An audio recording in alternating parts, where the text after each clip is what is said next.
Oh. Oh, there you go. Okay. Hello, and welcome to another MovieBoozer.com virtual pubcast. I'm your host, Ken Eggman, and I'm joined today by Bill Leon, Hey, what's up? Bill Arsenault, Hey, guys. Hawk Ripjaw, Hello. and Abraham Lincoln. Hello. Musical guest Janet Jackson. Maya Rudolph. Tim Meadows. Yeah, Tim Laura Meadows. Dunn.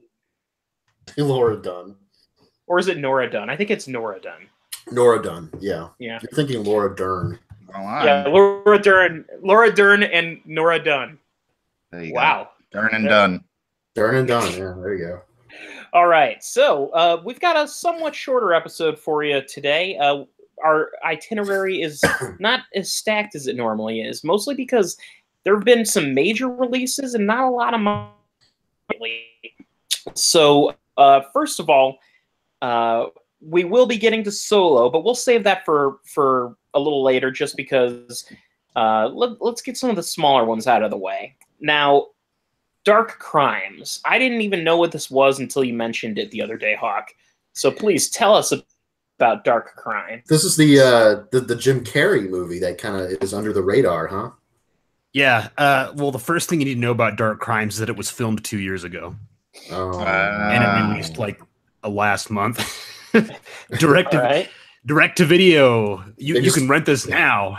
This is a movie that is so good it completely bypassed the theaters and went straight to video. Yep, they filmed it and you're like, you know what? We're going to make them wait. It's worth it. This movie is like a fine wine. We're going to make them wait. And when you wait for something long enough, it just makes it better. It's sweeter. Yes. So tell us about Dark Crimes. Dark Crimes is also known as True Crimes, apparently. It's what? It's also known as True Crimes. Yes. Now I could make a joke that with the previous title you couldn't make the R backwards, but you still could. That's one of the things. One of my favorite Reddit comments is from the poster of this movie, because if you look at the poster for Dark Crimes, the R is backwards. It's stylized for no reason whatsoever. And the comment was, "Holy shit, the R is backwards. This is going to be good." The R is Dark backwards. Crimes is a. It's what? I was Django. Just making a joke. Yeah. Oh, it's a drama starring Jim Carrey. Right off the bat. That never used to be a joke, that line, saying a drama starring Jim Carrey. For a while, that was get to why that's funny in a minute. There were some good dramas with Jim Carrey, but not too many. You mean like the number 23? No, that was more like supposed to be a horror, but I think, right? I don't know what the hell that was a bad joke. That movie was awful. I feel like Bill A is getting at Eternal Sunshine of the Spotless Mind, maybe. I was getting at Truman Show. And now Man on the Moon. But those movies, even in his performances, had elements of comedy in them. Yeah, all three of those. And goofball. Well, as it happens, Dark Crimes also has elements of comedy, but not in the way you might expect. Oh, is it like Snowman comedy? I wish it was like Snowman comedy, but it actually Jim Carrey comes close to Harry Hole. Harry Hole. There are no Harry Holes in this movie. Actually, there are a couple because there's some nudity. But I'm checking out. You got to have a Harry Hole in your movie. Wait, there is some. He said there's nudity in it, so there's a couple of Harry Holes. So Jim Carrey plays a detective. This takes place in Poland, by the way, and Jim Carrey doesn't have a lot of dialogue in the first half of the movie, and obviously movies are not filmed in sequence, but you get once he starts talking, you kind of get the unconscious feeling that he doesn't talk for the first half of the movie because he's trying to get himself amped up for his Polish accent, which is awful. He's got this very, very poor Polish accent throughout the movie. He stars as a detective who there's this cold case about a string of vicious murders, or a vicious murder, I suppose. And then he comes across this novel, and the novel lays out these very violent events. And so he deduces that because the author wrote this book, and the things, the events laid out in the book are very similar to the case, then obviously the author is the murderer because he killed somebody and wrote about it. Oh, obviously. And this clearly, it's so dumb that, and when he gets this guy and interrogates him, very clearly this is not the killer, because the movie wouldn't do that. It's like, oh yeah, you guessed it in the first 5 minutes of the movie. Here you go. So the movie wastes a whole hour just like the did he, didn't he, and the trail of evidence, which there is none, and things happening, and then of course. So wait, the right plot off is that, the detective is convinced that someone's a killer and he's wrong. That's the plot. That basically. That's why this movie is so poorly made, is because you kind of get the sense that Shitty Detective, the movie. I'll just spoil it because you guys don't care, right? No. Incompetent. I barely care enough to listen to you right now. Oh wow, thanks. That's wrong. That's wrong. I'm sorry. That was mean. He meant the content of what you're saying, Hawk, not the. Oh yeah, no, I know. All right, but yeah, spoil it. I want to know. And actually, this is. I'll get to that stuff in a second. But with the. This detective or this author character didn't do it because that's not what the plot would do. It wouldn't reveal the twist right away. And so obviously the next most likely person is going to be the killer, and they're going to play it off like a massive reveal, like a holy shit, the clues were there all along. And it's not surprising. It's the reaction is more like, great, now that we know, can we get the fuck on with the movie and get it over with. This movie is like an hour and 34 minutes, and it felt like twice that length because it is so weirdly paced. Nothing happens. And I think the idea of the plot was to really drive home this man's obsession with finding the killer, even though the movie doesn't really establish any reason for him to do it, besides the fact that with his case having gone cold, he kind of was disgraced as a police detective and demoted. And if he were to break this case and find the killer, he would be, get his glory back. He was disgraced by not solving this crime, not for speaking with his butt. I wish there was a scene in this movie where he spoke with his butt. This is the unofficial sequel to the first Ace Ventura. That's what I was getting at. Yeah, I'd like to ask you a few questions. Do you have a breath mint? That's a good one. So I was such a huge fan of Jim Carrey when I was in high school, to the point where it's kind of like I automatically see his nonverbal comedic acting, which meant that a lot of times his facial expressions in this movie kind of looked funny.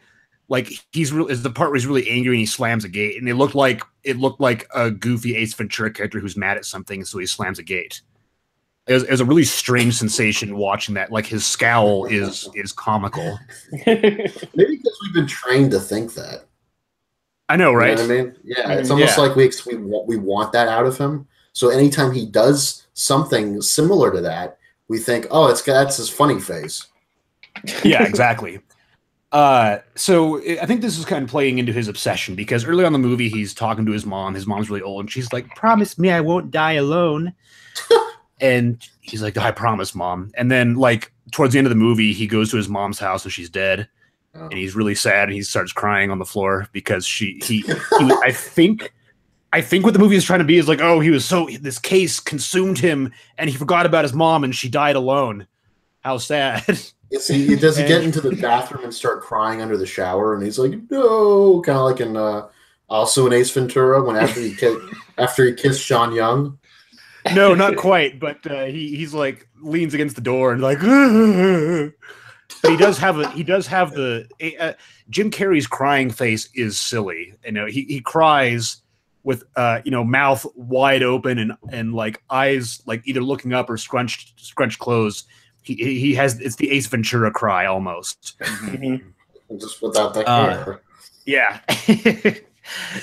This movie is so depressing, but that part was funny because the mom, the way that she is dead on the ground, she looks like Tamara from The Ring came out of the TV and killed her. She's like, bah! like she's all like rigor mortis is set in, and she's kind of like scrunched up. It's like this movie's intentionally trying to be funny, but it's like it got this dark mood over it that makes it awkward. At what point did we decide Jim Carrey could no longer be in good movies? What happened? We never decided that. He decided that. Yeah. we want him to be in good movies. He's got some talent. It's just I think you misunderstood what I said. I said what I meant is that it seems like no one wants to cast him in good movies anymore. Oh yeah, well, I think it's like one of those things when an actor or an actress reaches a certain age, Hollywood is just like, we don't give a fuck about you. Yeah. Yeah. Or maybe because in Jim Carrey's case, he's been so outspoken about a lot of different issues. He's very political, kind of wild and wieldly. Sorry, go ahead. No, it's okay. I'm just saying they might think of him as a powder keg about to explode in some ways. I think they're worried he's going to Roseanne his own movie at some point. Oh, no. He Roseanne Dark Crimes. The funny thing about the movie nobody was going to see anyways. Yeah, I mean, the funny thing about the title Dark Crimes is that it sounds like the title of a spoof. Oh yeah, it's a terrible title. Yeah. I mean, so it's like Dark Crimes, and even the movie kind of just has this feel to it that it might have been a spoof at some point, but it's so depressing and sad and slow. It might have been a spoof. Could you imagine like Jim Carrey doing his Rubberman bit in the middle of like a crime scene? Like he takes his leg, puts it behind his head, and he's like, woo, woo, woo, and the other detectives are just like, that's our Harry Hole. Oh man, it's the movie tries to act like it's really grim. I mean, it is grim, but it tries to act more. It's like a high schooler learning how to swear. The opening scene takes place in like this sex dungeon, and the opening shot is a naked woman hanging by her wrists from the ceiling, and then there's like 2 rape scenes, and Charlotte Gainsborough has like 4 sex scenes in a row. Like she's in four scenes in sequence, and she has a sex scene in each of them, and it's really weird. Charlotte Gainsbourg. Yeah. Okay. Of Lars von Trier's Nymphomaniac. Right, and other movies. Yeah. Yeah. I mean, she's a good actress, but I mean, she sometimes picks stupid movies like Independence Day Resurgence. Oh, I forgot she was in that. She was in that for like a little bit. She played Jeff Goldblum's love interest / scientific rival. Okay. I don't think it's fair to say she chose to be in the Independence Day sequel. She probably got the offer, and her manager was like, "It's a good idea for you to do this." Oh, yeah. Because this would have been shortly after. This would have been shortly after Nymphomaniac, right? Yeah, this was after Nymphomaniac. Yeah. So she's probably that literally what happened is that she's like, you need to break back into the mainstream and stop acting these fucking sex movies and actually be in a real movie. God damn it! What are you doing? Fetish pictures now? Yeah, exactly. Resurgence is not a real movie. That's the joke. That's a bad dream. There is a scene where she has sex with Jim Carrey's character for not any reason that I could figure out because his character is married. Do we get to see his serious O-face? Oh, yes, you do. Really? I was just throwing that out there as a joke, but Jesus. Oh no, you get like a 10 to 15 second unbroken shot on his face as he's thrusting and then climaxes. Oh God.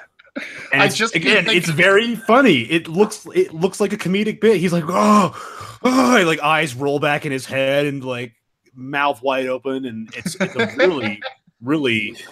Yeah, you know, this is a trope in movies I don't like, and that is that the sex climax has to be always epic.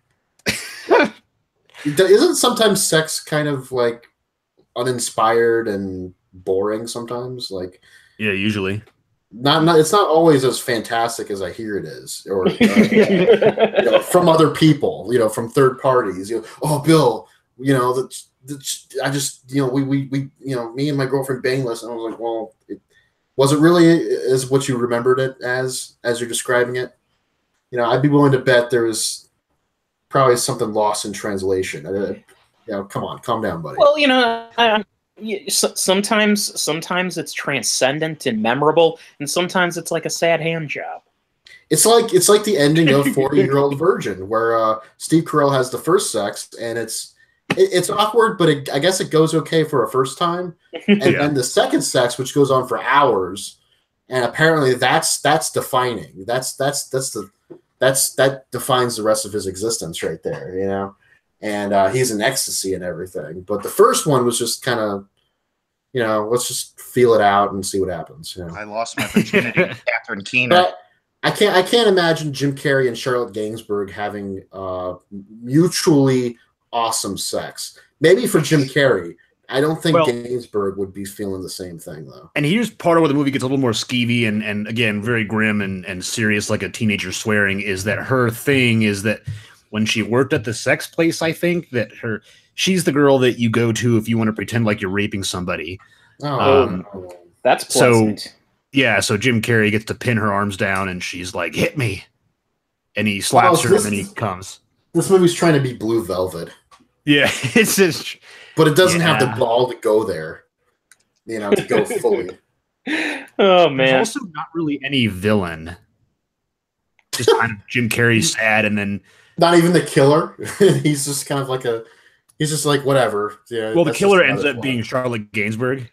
Oh no! She goes, and at this point, it's kind of obvious. Like you're like, okay, she's at one point this dude rapes her, and of course she's mad. So she's gonna kill him. It was like I think it was a flashback. I don't know. This movie was really for me anyway, because it was so boring. I almost turned it off, and I was like, no, I spent $6 on this rental. I will get my $6 worth. I mean, I didn't. I probably would have been worth more money had I not watched it all the way through, but it is what it is. And here's what's great is that he goes to her house and they're talking and stuff, and I guess his family left him, which he goes back after his mom dies. He goes back to his house and the window is open. I like how his family left. Even the mom left him by dying. Yeah, like, I can't stand being around you. I'm just gonna die. I was hoping that they would all die too, like his family would all be dead too. But apparently, they just left through the window.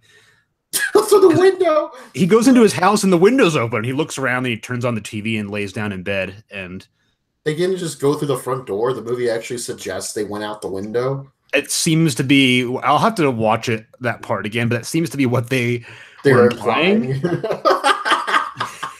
That's so stupid. Like, why would the whole family just get? We don't have the keys, but you're inside the house. We can unlock the door. Well, fuck it. Let's just go through the window. Exactly. This is more dramatic. Then he goes to Charlotte Gainsbourg's place. And she like pours him a drink, and then the camera's on her for this whole scene where she's talking about how like she was one time too many of getting raped, and so she killed the guy. And then I can't remember what she said after that, but then there's a shot from behind her, and she gets up and leaves, and Jim Carrey's just dead on the couch because she poisoned his drink, and that's the end. That's the end. That's the end. That's the fucking movie right there. There is no bad guy. You're right. There's no confrontation with the bad guy because Jim Carrey doesn't get that chance. She just poisons his ass. I mean, there's kind of a confrontation earlier. Like it turns out that he did convict the author, and it was a wrongful conviction that he figures out. Then he goes to the police detective or the police chief, and the chief is like, "I just gave you that case to frame the wrong person, so I could be police chief." The case somehow ends up getting the current police chief fired, and so now this guy's a police chief, and Jim Carrey's like, "This is not justice," and the guy's like, "Fuck justice, I'm the police chief now, bitch." And so Jim Carrey just goes back and just lives the rest of his life depressed and dark and brooding until Charlotte Gainsbourg poisons him to death. Yeah. Wow, that's this sounds like the dumbest movie. I made it sound a lot more fun than it actually is. Yeah, it's one of those things where you made it sound $1 million better. But there's a part where there's a car that's like, there's always a lot of times in these movies there's the car that's following you. Oh my, it's like creepy and stuff. And he follows it, and then he steps out in front of it while it's driving. to try to get him to stop, and the guy just keeps going, so he gets out of the way, and that's just the end of the scene. And later, he finds out that the new police chief was having him followed for no reason except to make sure he framed the wrong person. Wow. What? It's really shitty. And This sounds like it was funded by a film school, and the student who did it was a student. The director was a student. That's what this sounds like. The director was a student, and he said, my uncle's Jim Carrey, and they were like, go make a movie. No, it's like Jim Carrey had a Twitter contest where it's like, hey, like, follow, and retweet, and you'll be you mean like randomly show. I'll be in your movie if I draw your name. Almost like how Kevin Smith wrote Tusk. Yeah, he did it through Twitter. Jim Carrey was like, "Hey guys, I want to star in a new movie, but I don't know what. Let's just randomly come up with shit." He should have. He should have honored the people that won the Nintendo Power Contest to be in The Mask too. Oh God! Oh no! Well, The Mask 2. The Mask 2. That's the thing. There was technically a Mask 2, Son of the Mask. Yeah. I'll never that forget. Is not Mask 2. They never made that unholy abomination. Yeah, I know. I'll never forget the clip that the Daily Show showed for Son of the Mask when they were about to interview Alan Cummings. It was the scene where Alan Cummings as Loki shows up and he's like introduced to Jamie Kennedy, and he's like, "I'm Loki, the god of mischief. Who the fuck are you?" And Jamie Kennedy's like, I'm just some guy. And, they had this conversation, and then he pulls out a giant hammer and he's about to hit him. And then they cut to Jon Stewart. And Jon Stewart's like, what the fuck was that? The look on his face is just dumbfounded. He's like, Alan Cummings, everyone. And Cummings comes out and he tries to make an excuse for what we just saw. He's like, man. Yeah, I'm sorry. I needed the money. Yeah, Alan Cumming is in a lot of really shitty movies, and he's usually one of the best actors in the shitty movie. He did it. He wrote. Yes. I actually got to see him talk about a decade ago at the New Orleans Film Festival. He showcased a film he wrote and directed that he called at the time. Oh God, what was it called? Coming in Style. No, it wasn't. It wasn't that. It was. Suffering Man's Charity. That's what it was called. It was a very artsy title. And it was about a struggling musician who was living with his roommate was a struggling writer, and he, through mishaps, he ends up killing the roommate, and then he steals his work and becomes this writer, and then the ghost haunts him, and it's actually kind of a dark comedy, and it works too. But Alan Cumming was there to give a Q&A, and he introduced the film. He told a story about how Bono of U2 was at a concert, and he was like, everybody start clapping. He's like, that for every clap that you guys make, there's a starving kid out there. I've heard that, yeah. Yeah, he does. Someone in the crowd's like, well, then stop fucking clapping your hands. Yeah. I heard that. Yeah. So Alan Cumming was like, that describes my film, That kind of reminds me that there's this. This is a slightly off topic, but the clapping reminded me of it. There's this game developer who just makes his whole MO is to make games that make you look stupid while you play them. So his first game that he played, it required you had to have a computer microphone, and all the game was a pixely American flag flying. Oh yeah, I know this is great. You have to clap into your microphone to make the flag stay up. And when you stop clapping, the flag goes down and you lose the game. And there is no win state. You just clap until you stop clapping, and the flag goes down. And this then is a waste of time, basically. Exactly. Yeah. And then it shows you the French flag after you lose. The surrender flag. No offense to France, just that's what that means in that context. I don't know. It's the idea of just clapping at your computer to endlessly is so great. See, that's a good joke. That's a good way to end this review of what are we watching? Dark Crimes? Yeah. Dark Crimes, which was Dark Times as I was watching it. Ooh. For real. True Crime. Yeah. Imagine if it was called True Crimes. That's a title that doesn't even fit. It doesn't. There's a movie already with that name, isn't there? Yeah, that's the one with James Franco and Jonah Hill. I actually like that movie. Called True Crime, I think. True Crime. It was based on an actual, real, relationship between a journalist and a murderer. Okay, yeah. Then there's the video game True Crime Street. Or maybe it was called True. Maybe it was called True Story.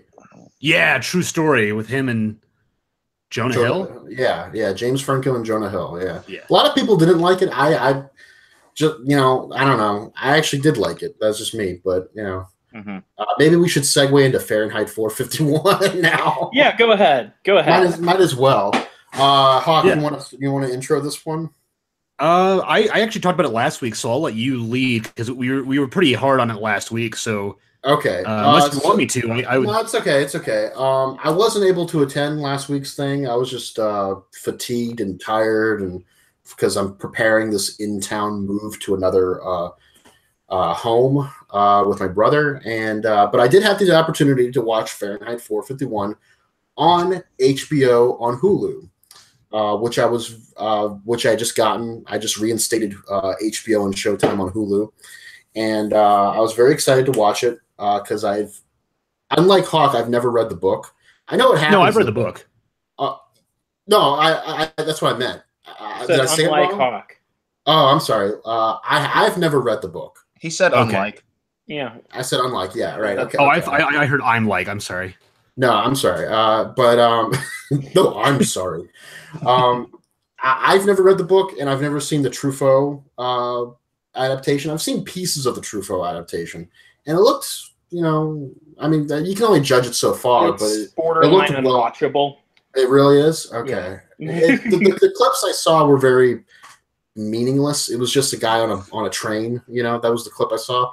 This was like years ago when we were renting videos. It's probably one of Truffaut's worst films, really. So. That's too bad. Yeah, that's hard to hear. But anyways, I was very excited about this. It seemed like a cool modern adaptation. Not that you want to associate the word "cool" with Fahrenheit 451, a book about a dystopic future where books are burned and made illegal. Now, knowledge is considered to be a wrong thing, or creativity and all that. So we treat it like with ultra fascism. You don't want to associate the word "cool" with that. Otherwise, you get Zack Snyder doing the Fountainhead. Oh no, it's really happening. But no, I rather liked this adaptation. Very much so. I think at the beginning I had a hard time fitting into what it was trying to convey at first. It was a little kind of an awkward start jumping into that world, but I think I was hooked by Michael Shannon's performance and the chemistry he had, not the performance of Michael B. Jordan, but just the chemistry he had with that actor, Michael B. Jordan. Jordan's performance is not terrible, just not all that good. Yeah. He's I don't want to say he's phoning it in, but he's more or less just being himself. He's not really, he's kind of just reading lines. Yeah. He's not phoning it in, and he just doesn't seem to and he's a producer on this, so clearly he must have had some passion for this, yeah. And he's got occasionally get this look on his face like somebody changed some of his ideas, and he's a little confused. Where he's at, like the bar scene. The bar scene in particular with Shannon. Shannon looks committed. Jordan looks like he's just trying to improv off of Shannon in an effort to get the scene over with. Yes, absolutely. He's like, "You're damn right. My dad was an awesome fireman." I was like, I bet that line wasn't in the script. I bet that was his reaction to that line, off the cuff, that kind of thing. But I loved the world building in this movie. I loved I got the sense that I've never read the book, so I got the sense that On the Nine, which is their version of the internet, was probably something different in the book, right? Yeah. Okay, good. And I really enjoyed how Times Square and all these different skyscrapers and everything had these multi-layered internet and TV screens attached to them that were showcasing almost like our version of A&E's Live PD, but for book burning, for propaganda purposes. And then that kind of association makes one think, wait, is Live PD itself propaganda? Like, is what we are watching in the real world? Is that something we should be thinking about? So those kind of associations and juxtapositions, I really enjoyed in this movie. I didn't so much care about the little love interest plot. That it wasn't really a love plot, because that wasn't what was important about him and Sofia Boutella's Michael B. Jordan and Sofia Boutella's relationship. It was more that she was teaching him to think and to feel subsequently. But that didn't really ring too true in the case of, because he wasn't really acting as well as he normally does, and she probably needed a better acting partner to bounce that off of. But that was fine nonetheless. I mean, to me, this movie was all about Michael Shannon's performance, his chemistry with the character that Michael B. Jordan was playing, and the world that was built within the movie. I did have some problems with the main investigation story. The what do you call it? The MacGuffin, so to speak, that they're all after to, that they're going to inject into a bird and have send to all other life. I was kind of like, well, not in the book. So yeah. Yeah, I was kind of like, that sounds interesting, but does this mean that it's going to be in our brains? I was like, how does this transfer to, how does this benefit humanity? Now, the whole thing about people memorizing books, that was definitely that was cool, and I bet that was in the book. Yeah. But the bird part, kind of, I got what the symbolism of that was supposed to mean, but I didn't get how it was supposed to be practical in that world. Right. I was kind of like, how are they going to retrieve this information? Is there like a computer? Does it have a USB port, like the bird, that they just plug it into? Like, I don't get it, But I was like, whatever, I'm willing to buy into it for up to a certain point. But everything for me hinged on Shannon's performance. It was excellent as always. Shannon was good, but then he's Michael Shannon, so of course it's going to be good. But not good. I mean, he was good in the fucking Let's Go to Prison, Pottersville. Oh, Pottersville. He was good in Let's Go to Prison. I loved him in that movie, and I hated that movie. Yeah. He was good in that movie. He was good. He's the tough guy prison dude. The prisoner. He keeps like moving a knife from one leg to the other. He just stabs a guy several times with it. He's like, "Oh, time to move your knife." And the guy's like, "Ow!" I don't know. Just thought that was good acting, but no. I think the reason why I took the letterbox almost immediately. My initial reaction was to give it 4 stars out of 5, and my reasoning for this was, like I've explained, it was Michael Shannon's singular performance, the world building, and the overall adaptation and variation of the story, how it kind of modernized, and which they definitely would have to modernize the story if they're going to do it, because it is a kind of an archaic story. A lot of the things in it are things that are not as relevant now as they were when the book was written. Yeah, I agree with that. And I think they did a good enough job at that. I would have liked it, however, if they expanded to art more so. They talked about that. They said that, I think they kind of suggested that they've already taken care of most paintings and movies and stuff, but they were after the books. The books were, because I guess those are more compact and easier to, distribute or hide. But, then a painting, you can't put a painting under your shirt, unless it's a really small painting, I suppose, or a picture of a painting. But I would have liked to have seen images of them burning the Mona Lisa, blowing up reels of Citizen Kane or Casablanca or something. I would have liked to have seen stuff like that. Like, we destroyed the Library of Congress. We burned down, or the Library of Congress is now something different. It's not for preservation. It's for, I don't know. I would have liked to seen it expanded a bit more so. But overall, I felt like what Ramin Bahrani did, the filmmaker behind this movie, and HBO and the whole crew, was good enough for me. And what they did was really well done. All right. So that's my explanation. So, you having not read the book, yeah. I don't want to sound like I'm condescending. That kind of that makes sense to me why you liked it more, because a huge amount of why I hated this movie so much hinges on how poorly it adapts the book. Okay. So part of the reason that Clarice was not a very good character in terms of a counterpart to Guy Montag, Sophia Boutella's character was Clarice, is that in the book she is a 17-year-old girl, and she kind of her approach to the world is different than what Guy Montag has come to see things as.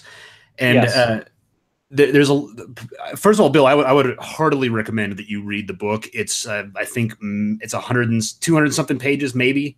Yeah, it's not a long book. Very short book, and it's there's so much happening in it too. There's a lot of story happening in those pages. I was actually in Barnes & Noble recently, and they were selling copies of the book with the movie poster on it. I was oh man, Hawk is going to hate this movie. I love it. So he's going to hate this fact. You know, you know what? That's funny because I just bought it on Kindle, and the version that I clicked on and said buy with one click was the new version that had like the red cover with the book in a circle in it, like a very minimalist, basic cover. Okay. And I bought it, and then when I opened the fucking thing and loaded it up on my Kindle, it has the fucking Michael B. Jordan poster cover. Now a major motion picture.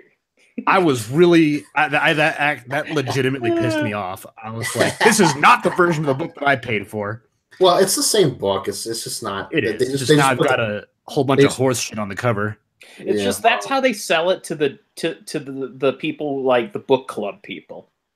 Yeah, exactly. Oh, it's the new version. Oh, yeah. Martha, let's read it. So yes, it's another part of it. So with Clarice being the 17-year-old girl, she's not part of what upset me about the movie is that a lot of what makes Guy Montag motivated to go visit this rebellion is that Sophia Boutella is hot, and it's established from when he first meets her that he likes her. And so I said this last week, he's kind of thinking with his dick when he goes to visit the Resistance.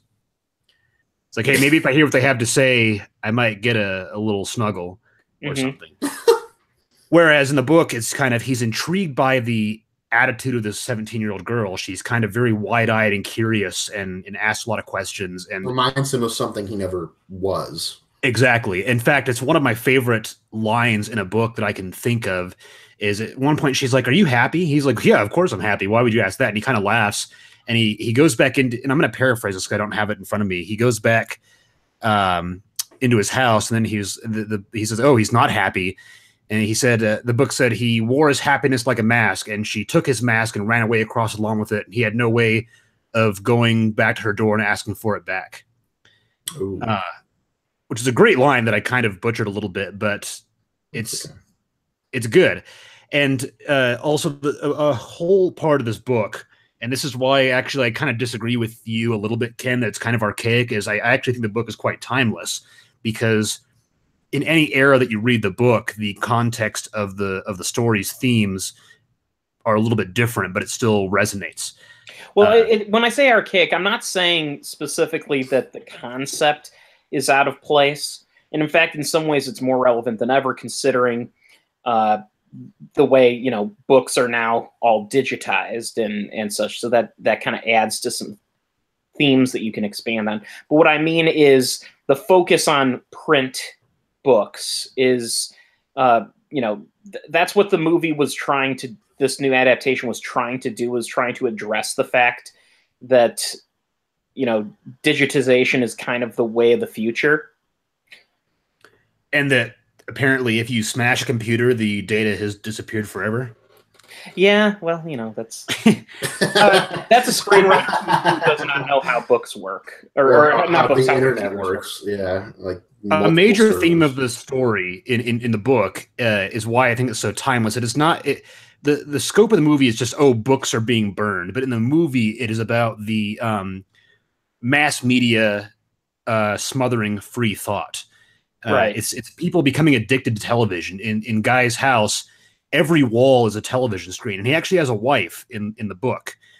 And at a certain point, his wife overdoses on some pills, and she comes to get her stomach pumped. And the next morning, when she wakes up, he's making sure she's okay, and she was under the impression that she partied too hard the previous night and was merely hungover.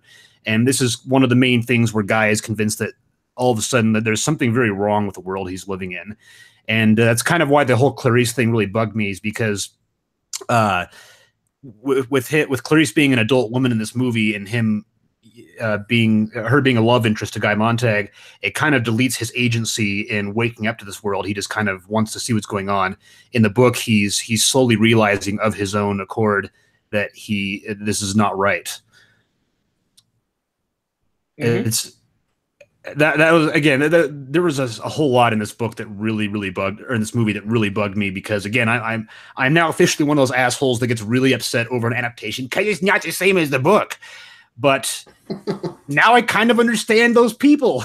I finally understand it. I'm totally okay with someone taking free reign and creative reign and changing seemingly important things up in an adaptation in order to get to the heart of the matter, or the heart of a new matter, using it as a stepping stone, if you will, for something else. Did this adaptation do that? I think in fits and starts it did, in aspects of it, like the mass media thing, and even to a lesser degree, the racial politics in the movie regarding the fireman force. I really like this. Oh, go ahead. Oh, okay. If you notice the scene where Michael Shannon drops the N-bomb in regards to Huckleberry Finn, and Guy, who's played by an African American, Michael B. Jordan, in this movie, he doesn't even blink. I think the racial divides are completely dissolved in this world, which I think that was an interesting touch that didn't really explore very much. And I think that's another thing, is that there are a lot of I can give it this sort of, that there are a couple of interesting liberties taken with a novel that might work thematically but aren't really explored enough. It should have been a miniseries to kind of get these ideas a little more fleshed out. Yeah, see, I disagree. I think the racial divide is more of a facade. The disappearance of a divide is more of a facade in this movie. Yes, Shannon says the N-word, and Jordan doesn't really blink. He just goes along with it because he's not affected by it. But later in the movie, when he's being arrested by his fellow firemen, or he's being taunted by them for his apparent treason, they call him boy, and he looks, and he gives him a look, like a really dirty look, like, you just call me boy. We've been on the same force for all these years, and I'm a boy. Mm-hmm. It wasn't just now Ted Nugent might think, oh, well, he's just calling him a younger age. No, you got to read into it a little bit more, asshole. Like, boy is just a nicer way of saying the N-word. Yeah. In that context. So I think there is sort of, like, in the society of this movie, this image that they've moved beyond racism, but I think it's still very real underneath it all. It's exhibited in those scenes, in those little glances that happen in other scenes too. It's not just because all of a sudden they see him as a traitor. It's the treasonous aspect of it only brought out what was already in them. These racist feelings, you know what I mean? So I really enjoyed that aspect. I think that also pushed it for me a little above and beyond what people have been rating this normally. Like, I've seen ratings go from like yours, from 1 star to the highest I've seen out of the people on Letterboxd that I follow is 3 stars. Excuse me. That's okay. The highest I've seen is 3 stars. I think I'm the highest, actually, with 4 stars so far. Mm-hmm. I might actually drop it by a half. I don't know. That could be something that happens later down the line when I see it again. I'm planning on watching it again, just to see if I miss anything. But at this point, I mean, I think it has a lot going for it in between scenes, in between moments, in the world it builds. Some of it's not as practical as like the bird thing, but what it symbolizes was nice, I guess.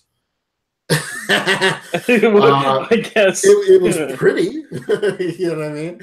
I got what they were going for in that instance. I think this was a case of it. To me, it was a very good movie, very, very good movie. But is it the best possible adaptation of Fahrenheit 451? Probably not. I mean, I can. There's no probably about it. I'm sure we can nail it better in the future. You know. I would be curious to see a different vision of the book. Again, I think part of this, a lot of this stems from the fact that the book is one of my favorite books ever, and this movie completely abandons a lot of what made the book good in terms of its own story that keeps the main skeleton of the book story, but kind of does its own thing, because the entire third act is completely different in the movie. Like it becomes a different story by the halfway point, almost. It's what else? I had something else I was going to say, and it completely escaped me. Oh, the one thing that I found very funny is that Guy Montag takes drugs to subdue his mood. Oh, that was like an Equilibrium thing. Yeah, I was like, at that point, I was like, wait a second, this is an adaptation of Equilibrium. This is not Fahrenheit 451. This is Equilibrium without the gun kata. And then, yeah, I hashtagged that when you tweeted that. I was like, hashtag say no to gun kata. Yeah, say no. Well, first of all, that was probably the only cool part of that movie was Christian Bale doing gun martial arts. Equilibrium is a very entertaining movie. I also liked how one thing that Kurt Wimmer deliberately did with Equilibrium is that he had there was no technology that did not already exist. So it gave this movie a very timeless feel to it, where whenever you were watching it, it felt like a parallel universe of, in his words, a parallel timeline of the present, because there's no whiz bang sci-fi gadgetry. Yeah, but then he made Ultraviolet, which is one of the funniest movies I've ever seen. Oh, that movie's so fucking bad. It's worse than Dune. And that is saying something. Like it is a tremendous failure at whatever it's trying to accomplish. It even has a fake Marvel Comics credit intro where it's got a comic booky thing. Yeah. It was trying to ape off of Spider-Man. And who's the character, like the actor? It was I can't remember what his name is. The bad guy? No, it wasn't the bad guy. It was the doctor guy. Oh, you mean the friend? Yeah, the vampire guy. He's in a lot. Well, the vampirism was a weird thing in the movie, but well, what I'm getting is that the vampire, like that guy in particular, he looked like he was wearing those fake plastic vampire teeth you can get out of like one of those. Because he was. Yeah, they went to King Supers or Kroger and went to one of those crank machines and bought one for 25 cents. And he's like, "Here you go. Let's get going. The daylight is scarce. Let's make this fucking movie now that we got the teeth."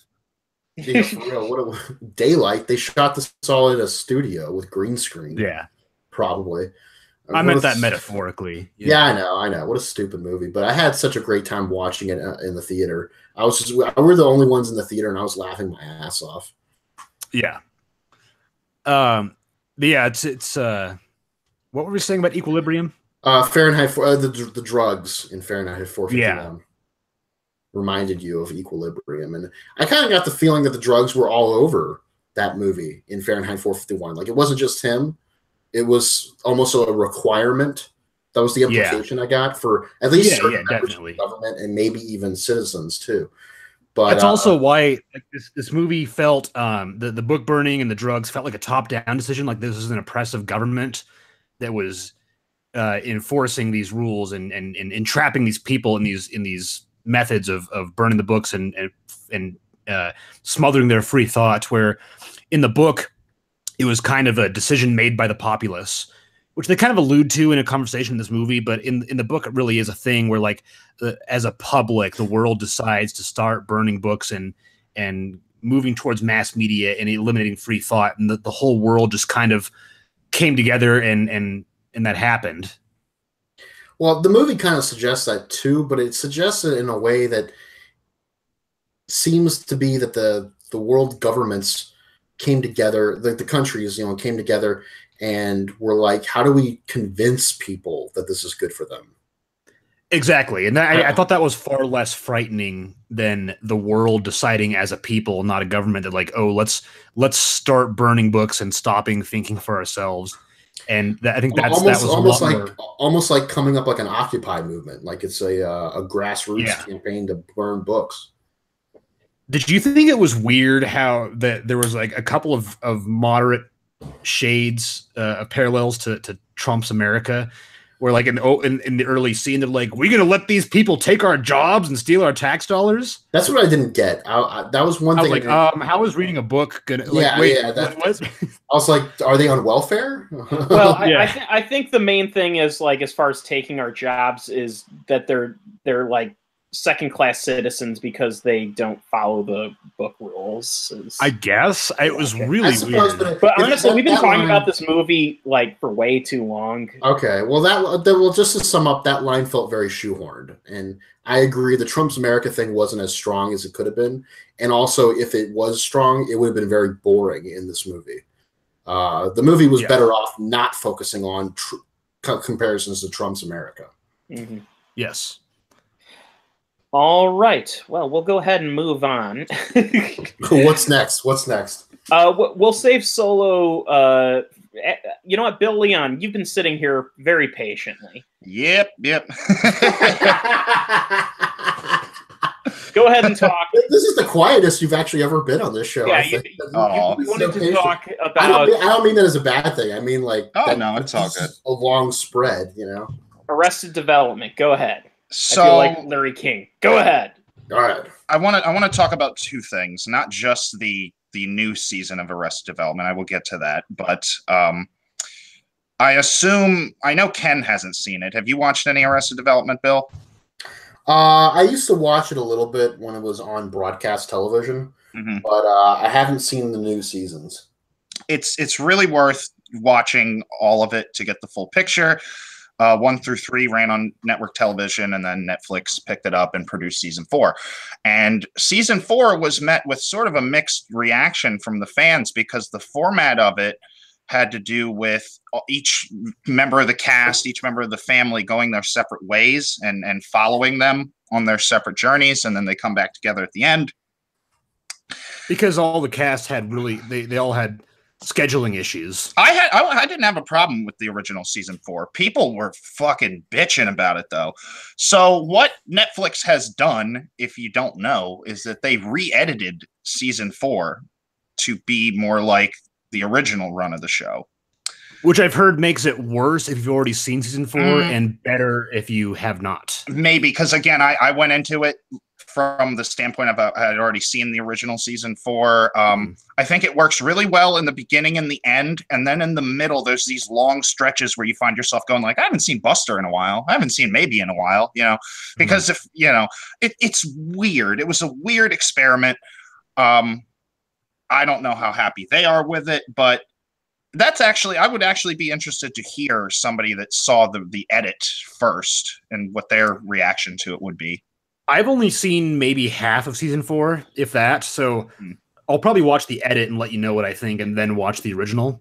Okay, yeah. I would, like I said, I'd be definitely interested to hear what people think. The new season is out. I love Arrested Development. Seasons 1, 2, 3 is fantastic television. Yes, I don't think I've ever seen a show that is so, besides maybe Police Squad, that is so densely packed with jokes. Yeah, and it's so self-referential. Like, they create jokes out of their own jokes, and it's like the level of detail is so profound. I think I've mentioned this to you before, Bill. Is that there's a running joke in the early seasons where every time somebody cusses, some kind of object or head movement or camera movement barely obscures their mouth while they actually form the word. Joe will lean to the camera and say "fuck you guys," but he'll be leaning into a microphone, and at just the right moment, the microphone covers his actual mouth. So speaking of like jokes like that in Arrested Development, when you were reviewing Dark Crimes, you said, "Did he? Didn't he?" And there's a joke in this new season of Arrested Development where Job says, "Will he? Won't he?" And the family's like, "Who's Willie? Won't he?" I was just sitting there trying not to laugh audibly when I thought of that. There was a joke from the trailer. I did see the trailer for the new season on Netflix when I was about to watch some more of Everything Sucks. And there was a bit in there where the magician brother, he's Will Arnett, he's trying to pick up a woman, and he's like he says something about a cherry. He picks a cherry out from behind her ear, and he's like, I just found your cherry. And then she says, I have lupus. I don't think that's in the season. Really? Because that was in the trailer for the season. Then he throws up afterwards, and I thought that was fucking hilarious. Yeah, I didn't notice that. That's an easy way to shut someone down. I have lupus. Stop hitting on me. I have lupus. The new season, there's definitely been an effort to try to have the whole cast on hand as much as possible. It's weird, yeah, because like season 4, the original cut did have its own sort of feel to it, but I thought that's what made it unique. Season 5 is good. I do want to like put that on Front Street. The show, I don't think it's ever going to be at that level of quality that it was in the first 3. Right. And it's also, I don't know if they're going to do like a season 5 part 2, but this does not wrap the story up. There's more to go. So, I mean, will it ever wrap? I think that's like a Resident Development thing, that it'll probably just end without wrapping it up, because these characters are in this sort of purgatory of extreme dysfunction. Mm-hmm. Yeah, I watched it all. What was that? Are there a lot of jokes around Buster's claw hand? Yes. Because that's probably one of, if not my favorite running joke from the entire show. It was so funny. I was streaming it on Rabbit, and somebody who had never seen the show came in, and he was like, "How did he lose his hand?" And I was like, "A seal bit it off." A loose seal. Yeah. So for you guys that don't know, I'll do this as succinctly as possible. Buster's mother is Lucille, and he's also dating a woman named Lucille, played by Liza Minnelli. Yeah. I almost said Monica Bellucci. Liza Minnelli. That's the Twin Peaks thing right there. And so he's out in the ocean, and someone's like, he's trying to get away from Lucille, his girlfriend. Someone's like, "Look out, it's a Lucille!" And he's like, "I know, I'm trying to get away from her," but it's actually a loose seal that's in the ocean, and it bites his hand off. And then, oh my God, I think it's the last episode of the original run, the last episode of season 3. He's like, he's got the prosthetic hand, and he's like cutting a turkey, and he starts like waving the turkey cutter, and he like cuts off his fake hand's fingers, and Michael's like, "Oh, you would have lost it anyway." Yeah, really. Yeah, critically, I don't have that much. I've pretty much already said my piece. If you want to ask me more questions, I can answer them. Well, does the fact that Jeffrey Tambor is kind of a... Oh, dude, I haven't listened to the audio clip of Jessica Walters crying. I don't know where Like, is it hard to watch knowing that he may have treated his cast members like jerks or something? No. I mean... Yeah, I didn't notice, just because he's always been a part of that show. So and his character, like, they're all shitty people is the show. So right, the characters, yes, yeah. But he might be in real life a shitty person. And, I've heard. You know, oh, there is a funny joke where he's like dressed as a woman, and Ron Howard as the narrator's like, "George Sr. realized his performance as a woman would not win him any awards," which is a blatant, transparent joke. Right. Which he got kicked off of anyways, so, you know. Yeah. For his bad behavior. Is Transparent canceled, or are they going to finish it off with a different character? I think they're just going to finish it off with a different character, is what I like House of Cards? Yeah. House of Cards isn't getting finished, is it? No, yeah, it is. His wife is going to be the main character now. Oh. Okay. Possibly the president. We're not sure. Mm-hmm. I think she's going to be the president. I'm just going to go back to what I've been saying all along, which is just watch the British version. It was way better to begin with. And it's also got a definitive beginning and end. So yeah, more concise. The next time you're looking to get into a comedy TV show, Ken, I would definitely point you. I mean, the Arrested Development, before Netflix got a hold of it, was a cult hit. Yeah. It was. I remember being a fan and getting the DVDs after it was canceled, and like no one had ever heard of it.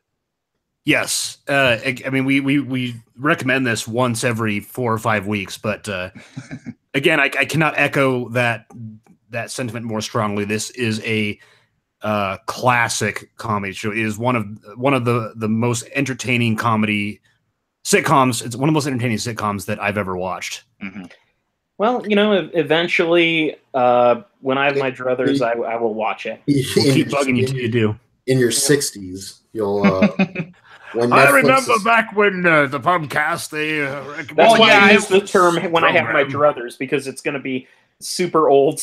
There is stuff in the plot of Arrested Development, the whole series, that dates it to when it was made, but it never, I mean, you can watch it and still get the joke. It's never dated. You know what I mean? Yeah. Honestly, dated comedies doesn't bother me as long as there's still like the seed of humor in it. Mm-hmm. Oh, there's seeds. I don't know if that's meant to be a sexual line. No, it's not. I mean, no, it's not sexual. It's just like there's so much. It's a lot of comedy of misunderstanding. It is very, like Bill said, it's kind of timeless, or it's kind of dated in the fact that when you watch, you're like, oh, I know this when this was made, but the jokes themselves are quite timeless, and the style of humor. I mean, what other time in life is somebody going to reference Blue Man Group in a fucking TV comedy? Right. Like that's a specific window. Not just reference Blue Man Group, but make it a very ongoing plot point of season 2. Yes. Where he, like, Tobias, he wants to join, he's depressed, so he wants to join Tobias, a Blue Man Group. Tobias, by the way, is David Cross. I don't know if... Yes. Yeah. David Cross, he's depressed, so he joins a Blue Man Group as a depression therapy, but it's actually the Blue Man Group musical group. And he covers himself in blue paint, and he says, "Oh, I just blew myself." Yeah. And then again, like there's so much humor around the fucking Blue Man Group in season 2, and it's never not hilarious.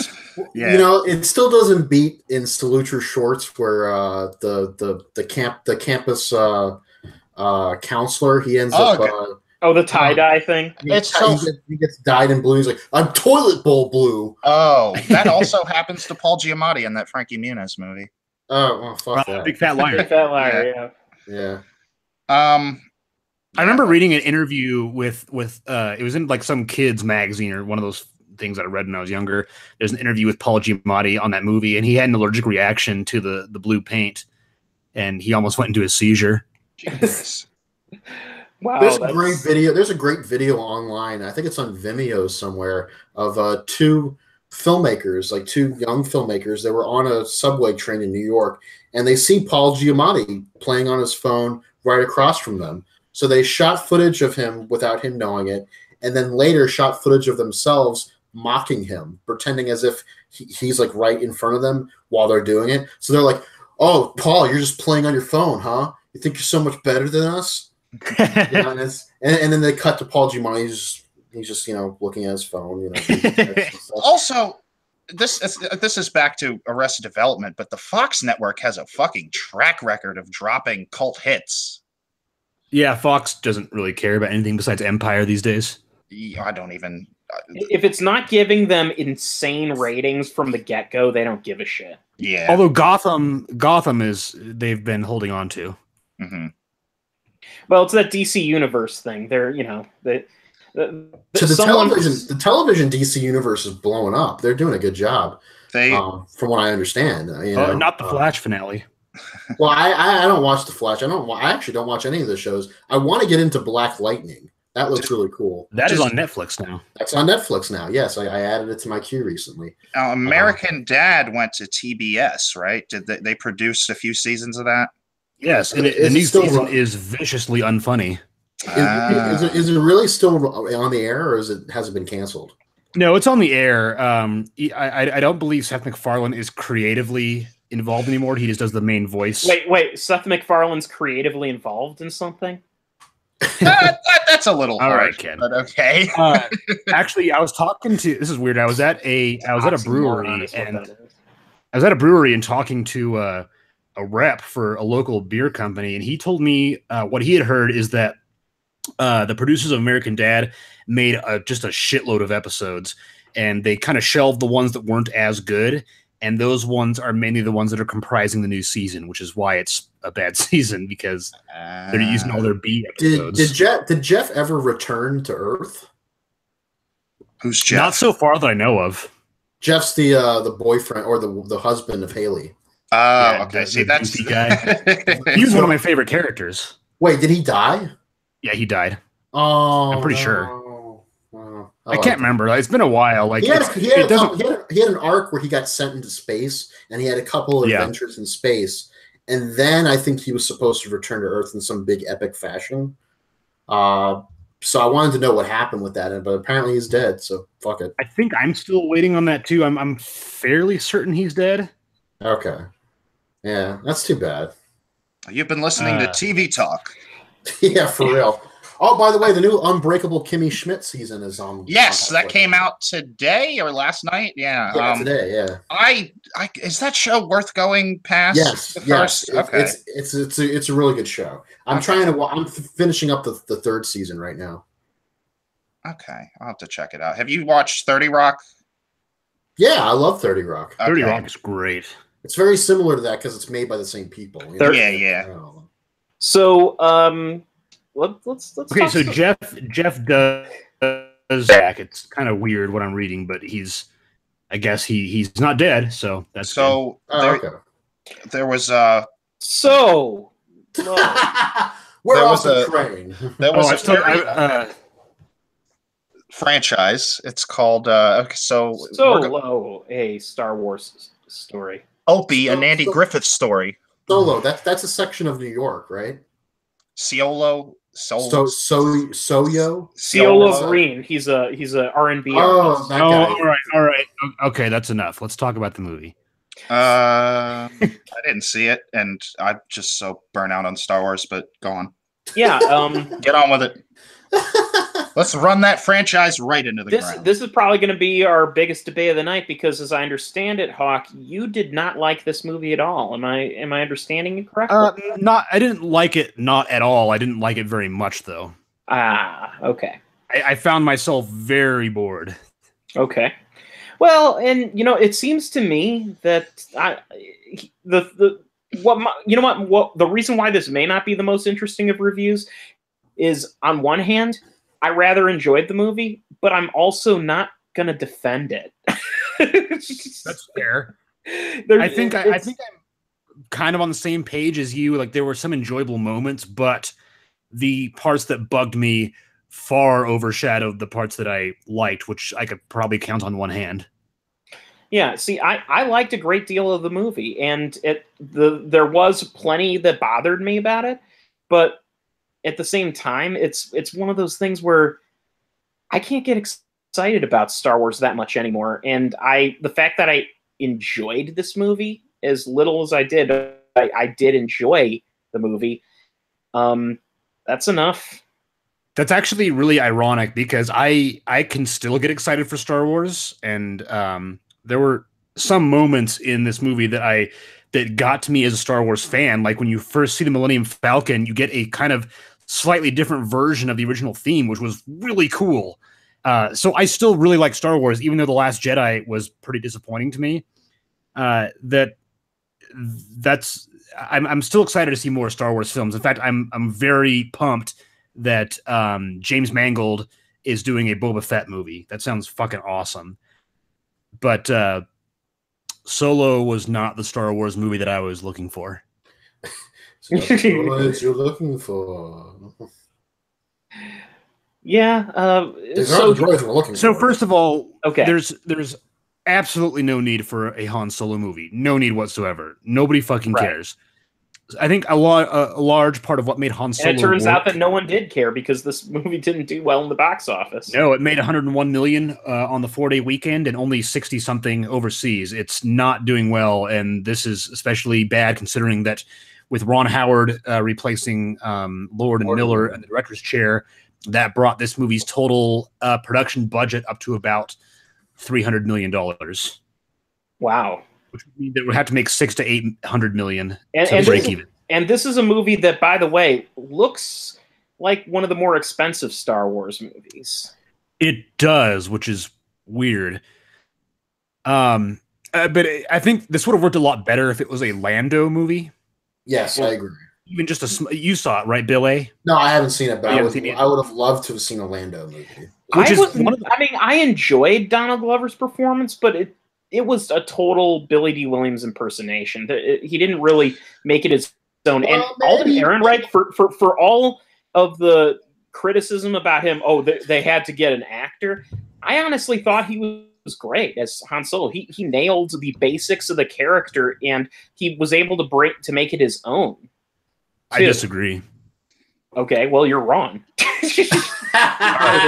So there. Yeah, no, his performance is fine. However, for large stretches of the movie, I was not watching Han Solo. I was watching a smuggler, a rogue in this movie. He felt like a basic character. He did not feel like Han Solo, except in a couple of scenes, which I watched this with a friend of mine who said that you can kind of tell in certain scenes that he is being given stage directions and following them instead of acting of his own volition. Mm-hmm. I don't know that I agree with that. I think that, his performance was fine. Again, I like Alden Ehrenreich. I actually, before a couple days ago, I rewatched most of Hail Caesar, and I still think that the would that it were so simple scene is one of it is a fantastic comedic scene. It is so great. And you'd mentioned a while ago that before this came out that maybe Alden Ehrenreich was not actually acting in that scene. He really is just a bad actor, given the bad press we'd heard about his performance. But with this movie being out, I think it's clear that he is a very good actor. He just, to me, was not Han Solo in this film. I think he felt Han Solo-y enough for me. Have you guys heard the fan theory about how a lot of people wanted this film to end? It'd be like young Han gets shot and Harrison Ford steps into frame and says, "I'm Han Solo now," or some dumb shit like that. That's fucking stupid. That sounds like a Lord and Miller thing. Like that's totally a Lord and Miller thing. I don't even know if they would go for that level of stupid. So we'll actually have to. We'll talk about this now, but there are some spoilers that I want to go into. Also, next week. I haven't seen this, but don't worry about spoiling it on my account. Well, I don't. But Bill A hasn't seen it. I've read the spoilers. I know. Oh, you know about everything? Yes. Okay, so I guess we can spoil it. Who wants to go first? So, what spoilers have you read, just so we don't accidentally tread into something? I read the Wikipedia entry on it. So you know about the cameo? Yes, I know about the cameo. Okay. What, the one at the end? Yeah. That's Darth Maul. I'll just spoil it. Darth Maul. Not Darth Maul. Which was really confusing for me for a second, because in this scene, I know we're jumping the gun a little bit, but this has been bugging me ever since I saw the movie. It's not clear to me that Darth Maul in this scene has robot legs. People are saying that, and I didn't even notice that. Didn't notice what? The robot legs. I just saw Darth Maul. Exactly, which means that if he didn't, when I first saw it, I was like, oh, he does not have robot legs. He just stood up and has regular person legs, which would mean that this movie would predate The Phantom Menace, which would put Han Solo well into his 80s. Yeah, that doesn't make sense. By The Empire Strikes Back. That didn't throw me off, except for that actually didn't throw me off simply for the fact that, like, people in Star Wars, like, it's a sci-fi thing, and so it's plausible that humans could be living to a different age. Call in George Lucas. We need to make Solo the special edition. Or maybe Darth Maul survived Phantom Menace as he did in the Clone Wars. How do you survive getting cut in the fucking middle? He gets robot legs. I don't know, but he fucking did somehow in the cartoon series. Not just being cut down the middle, but friggin' falling from like a huge height.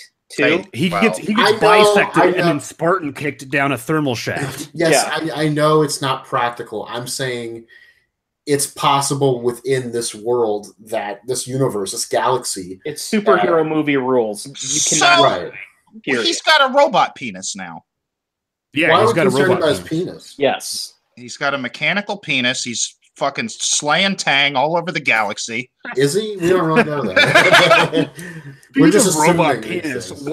What's the deal? This actually really pissed me off. Is Lando's love interest is a droid, which that doesn't bug me. Fuck who you want to fuck, as long as they consent to it. But they completely underdeveloped that whole thing. This robot, she's like, given the time frame the movie had to work with, I thought they developed it perfectly. Why? Why? Yeah. Why? Okay, so at the beginning of okay, so let me talk. Don't just talk over that. I wasn't trying to talk over that. I was just laughing. But go ahead. So why is that so the movie begins with their, when you see him interacting with the robot, it's clear that they have chemistry, and there's some lines there that that are thrown off. For instance, there's the line sort of insinuating that you're going to need to take care of that later. That's kind of a thrown away line that insinuates that that's the thing that a lover would say to a person. You're going to need to massage my shoulders later or something like that. Fuck droid. Exactly. But some interesting aspects to this. I think it was actually a relatively slow build, because it begins by introducing you to little hints as to their relationship, and then it becomes more overt. She says that that Lando kind of sees her as more than just this robot, and she doesn't know how to feel about that, stuff like that. It felt legitimately like jumping in on two people and not knowing what their relationship status is, and having to pick up those hints along the way. Now, there's no way in hell that Ron Howard or anybody involved with Star Wars would do this, but the Ween song Object needed to be played over those scenes. Okay. So I agree with everything you said, which I liked up until that point, and then she fucking dies. Yeah. Okay. Well, isn't that the reason why he treats C-3PO the way he does in Empire? I didn't think about that, but droid broke my heart. He's a droid, so he's like, well, he just kind of, when he's like being introduced to everybody, C-3PO's like, "Hi, I'm C-3PO," and then I only just kind of just looks away, and he's just like, whatever. I only just learned about this today from the Half in the Bag on this movie, but yeah, like bloggers and writers, Lando's pansexual. Like, yeah, who gives a shit? Who gives a fuck? Which, by the way, that was a one-off thing. It's the media that's making a big deal out of the whole. I know, I get it. I'm just saying, it's stupid. It wasn't the filmmakers who were trying to do that. Yeah, I think that Billy D. Williams and Donald Glover just have this kind of chemistry to them naturally that contributes to that theory, which in the movie isn't really done all that much. I mean, they do reference him and the droid, and at one point, Emilia Clarke and her fucking stupid ass is like, "Oh, how would that work?" Okay, what do you mean? Works. First of all, people hating on Emilia Clarke. I thought her performance was great, and I thought her chemistry with Alden Ehrenreich was solid. And I don't buy that people didn't see that chemistry. I think they're making it up just to hate on her. I think their chemistry was fine. I thought her performance was bad. What about you just brought up her saying how are you going to make that work with the sex with the robot? It works. My response would have been, well, it has an oil port somewhere, right? Oh, my response would have been none of your fucking business. Yeah, exactly. That's it. How I love my ladies is it ain't no one's business but mine and hers. But yeah, it's. I didn't like Emilia Clarke's performance. I thought she was her character was not very good. I think it was kind of just she is not dead, but she is kind of the woman in the fridge. That trope, if that makes sense. Woman on the fridge. Woman in the fridge. There's a difference. Oh, are you familiar with that trope? No, I don't know what that is. It's actually from The Flash or Green Lantern. He finds his girlfriend murdered in a fridge. She's been put in the refrigerator, and then he goes on his revenge mission. And the woman in the fridge trope refers to a main character's mission being entirely predicated on a woman. The whole point for everything that he does is for revenge, but in this point, it's like to find the girl, which didn't really feel like that interesting of a plot, I guess. And then what I'm getting at is that her entire existence as a character is in service to Han Solo as a character. Right. Is that bad? It is, because she has no agency as her own character. Okay.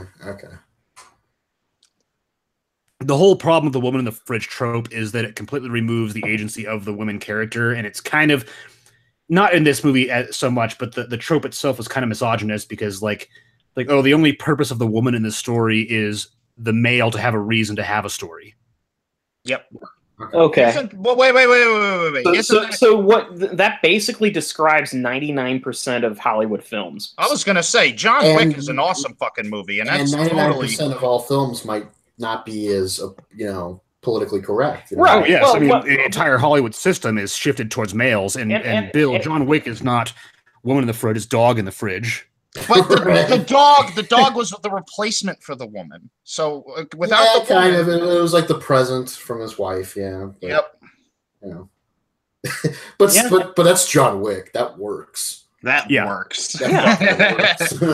Because it's John Wick, so it works. Yep. But I think a lot more going on. I guess I don't know. I'm biased towards John Wick, obviously, but I think it had more going on than just revenge mission. It's so dense. So much going on. Every frame is a painting. Fuck that guy. So I guess Emilia Clarke's performance isn't necessarily all that bad. I just didn't like it because she had nothing to do except be Han Solo's reason for existing in the movie. So I honestly, the thing I liked about it is that they didn't just go for the straight revenge trope. I liked that she was slowly hinting over the course of the film that her life has gone in a completely other direction, and she clearly still has feelings for him, but they're not. She's no longer capable, really, of feeling romantic feelings, and it's made pretty obvious by the choice that she makes at the end of the movie, and I thought it was a interesting twist. So I thought that her arc towards the end was pretty good. I liked that a lot. I really admired that they didn't just go with the whole, oh well, now they're in love again, hooray! But she was and they chose not to kill her, because that would have been the easy way out to have. Yes. It was actually a good surprise. I thought she was going to die, and that would be Han Solo's whole reason for, again, woman in the fridge, his whole reason for being kind of a shitty person and angry all the time. But then everybody gets double-crossed like 5 different times, and that got a little bit tedious, but I liked that they went in that direction other than just she dies and now he's sad all the time. I think I would have rather seen a movie about Chewbacca or about Chewbacca and Han meeting in the first place. They do have that. They do have that, but this movie is more about Solo. It's more about Han. I would have liked a movie where it's like here's Chewbacca, then here's Han Solo, and then their plots slowly converge into the middle of the movie. You know what I'm saying? Yeah, kind of. I could see that. I don't think that. Yeah, I don't think the current the way the franchise is currently set up is necessarily brave enough to do something a little clever like that. They fired Lord and Miller, so clever's just we're not interested. Lord and Miller were going way over schedule on their whole thing it was a number crunching thing, I think, is what it came down to. They were on a schedule, and they would like to do like 15 different takes, and they were going past the schedule for shooting, and then Kathleen Kennedy kind of just lost it and fired them. The fact of the matter is, if you're going to do that improvisational comedy thing, you need to make sure that there's time budgeted for that, because you look at those movies, and sometimes they'll have hours worth of takes, and in some cases, I mean, shit, look at Anchorman. They were able to use outtakes to edit together an entire other movie. Yeah. Right, but you can get away with that because those are like movies where the setting doesn't require a whole lot of extra work. Or money. You know what I mean? Like, it's not like we need green screen in that corner. We need a guy in a costume over here. We need this, we need that. There's so many different parts to a Star Wars film beyond the actors, the camera, and the director. It's monopolizing time is what it is. Yeah. And don't get me wrong, I know I was a little hard on Lord and Miller earlier this week because, yes, I will say that I'm not particularly impressed with a lot of their movies. It's not that I don't like their movies. It's just that the style of comedy doesn't really appeal to me. I think they're fucking hilarious, honestly. Yeah, I love almost everything they've made. But Lego Movie is the only one that I've really cared about. I actually really liked what was the second Jump Street movie they made? 22 Jump Street. 22 Jump Street, yeah. Yeah, I really like that. I thought that one was very inventive. I think both of those movies are, and not just in terms of the script. I mean, in terms of playing with the photography. You know what I mean? I was so reluctant to watch 21 Jump Street just because it was like right around the time that all these movies based on old properties were coming out, and I was just like, who the fuck cares about this? I've never even seen this show. Johnny Depp, what? You know, and then I watch it and I'm like, oh, this is satirical. They're aware of what they were tasked with doing, right, when making this film. Yeah. Which is what makes it a good movie, unlike Chips, is that it consistently plays the idea of both a film adaptation of a TV show and in the other movie a sequel. You can send your DVDs and Blu-rays of Chips to Will Ashton. And I almost did that. I was going to try to find his address and send him what Blu-ray because it was a running joke last year to talk about Chips. What did he like it or something? No, he hated it. He was just making a stupid joke that he really, really stuck with. He made it. Yeah, it was like around Christmas, I feel like, and he wrote like, "Please, nobody get me Chips on Blu-ray for Christmas" or something like that. So, in other words, a bunch of people sent him copies. Well, I don't know if anyone actually did. Nobody sent him anything, but he would always talk about like like if you know Will from Twitter, he'll consistently post really dumb but really great jokes. Where he pretends that he's an actor doing a Reddit question thread. Oh yeah, he does that on Facebook all the time. I was just talking to him about his Gene Hackman thing today. Yes, he said it's a pity that the name Gene Hackman is wasted on such a great actor. Like he had a lot of really great jokes on actor names and stuff. And one of his things was talking about Chips being a legitimate and relevant film. And he mentioned it so many times that I was going to send him a Blu-ray of Chips, and I told him that, and he's like, "Well, I'm glad you didn't because I hate that movie." That would honestly be a huge waste of money to make. It would be a hilarious waste of money. Hey, that's what happened with Vampire Assassin.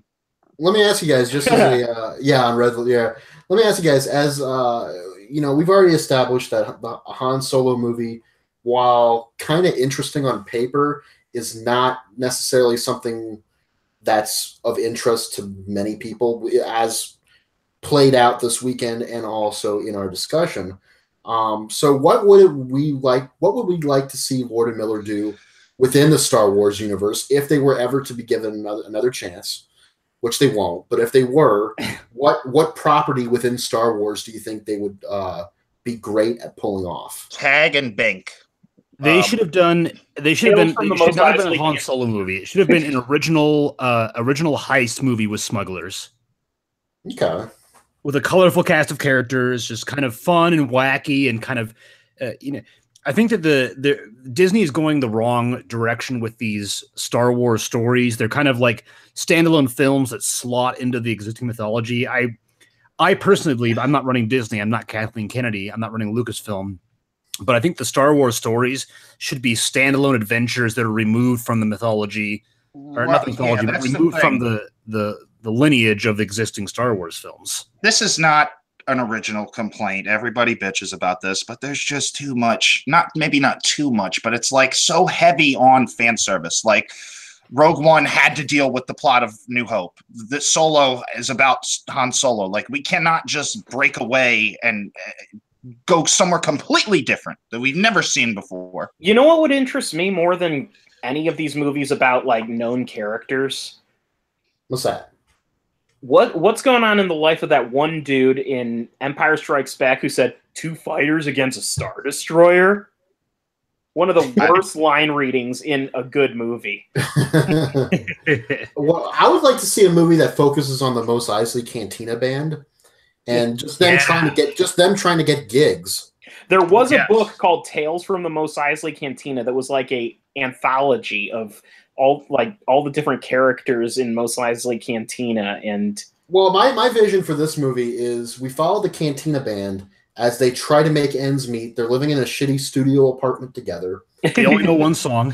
They only know the one. They have a hit song, but they're getting tired of playing it. Everybody says it. They play 2 songs in the first. They play 2 songs, but there's the one that's very popular. Yes, and they want to break away and become real artists. but they keep getting booked at this one place. They're stuck in it, so they find a new manager. You know what I mean? And they get on the road of Tatooine or whatever. It's maybe a new planet, and they live out their dreams maybe, or try to the best. Maybe Jim Jarmusch could direct that one. I don't know. That would be fucking awesome. Like, by the way, I had to Google it because I knew they had a name. The name of the Cantina band. No, Friggin' Dan and the Modal Nodes. Yes, that's an awesome name. And the genre of music they play is called jizz. Yes. Yeah, well, there's. Oh God. Yes, it is. Well, there's the Max Rebo band in Jedi, and if I'm not mistaken, there's another one. Yes, they are known as the Jizz Whalers. Max Rebo, maybe that would be the safer one or the more interesting. Because Mos Eisley Cantina, that's one thing. I guess because they deal with smugglers and stuff, and rogues and whatnot in that bar. But what about the Jabba the Hutt people? Like you said, the Max Rebo guys. That's kind of a fun name. I have a question for you, Bill. I have a question for you. Let's say you're in charge of this project. None of these characters in the original incarnation speak English. So do we go with alien languages and subtitles? Yes. Yeah. Or no subtitles for that matter. I don't know. That's bold. That's super bold. I don't know if your average Star Wars fan. Well, did you ever see that movie, The Tribe? That was all done in sign language with actors. So apparently, the band in Return of the Jedi was renamed for the special edition to Evar Orbus and his Galactic Jizz Whalers. Fucking god dang it! And everything changes in the goddamn special edition. Let me. God damn it! I'm gonna read Wikipedia. Listen to this: Evar Orbus and his Galactic Jizz Whalers were a jizz band founded by Evar Orbus, featuring Max Rebo, Cy Snooties, and Drew McCool. Their hits included "That Joyous Night," "I Ate My Mate."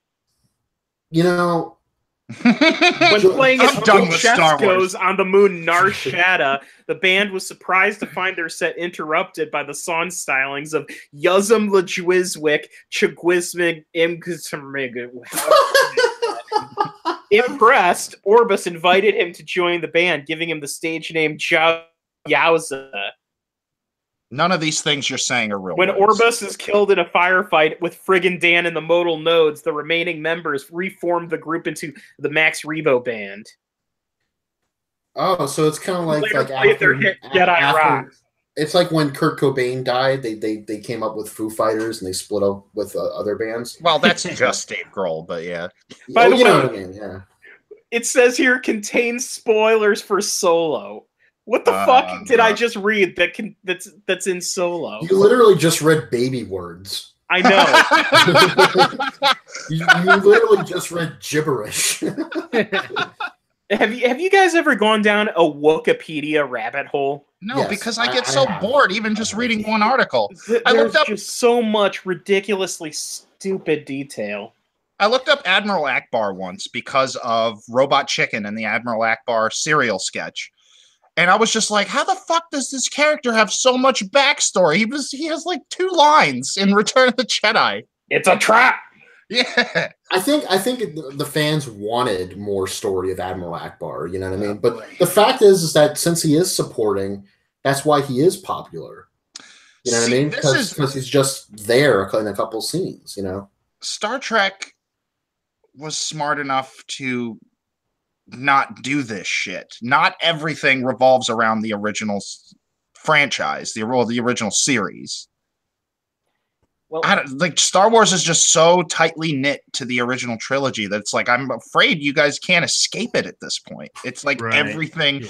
They always talk about this big expansive universe with so much fun to be had. It's like, well, then why the fuck am I stuck right here? Yeah, it's very limiting, really. Yeah. Mm-hmm. Yeah, unfortunately. Maybe we should get a movie with Rose and her sister.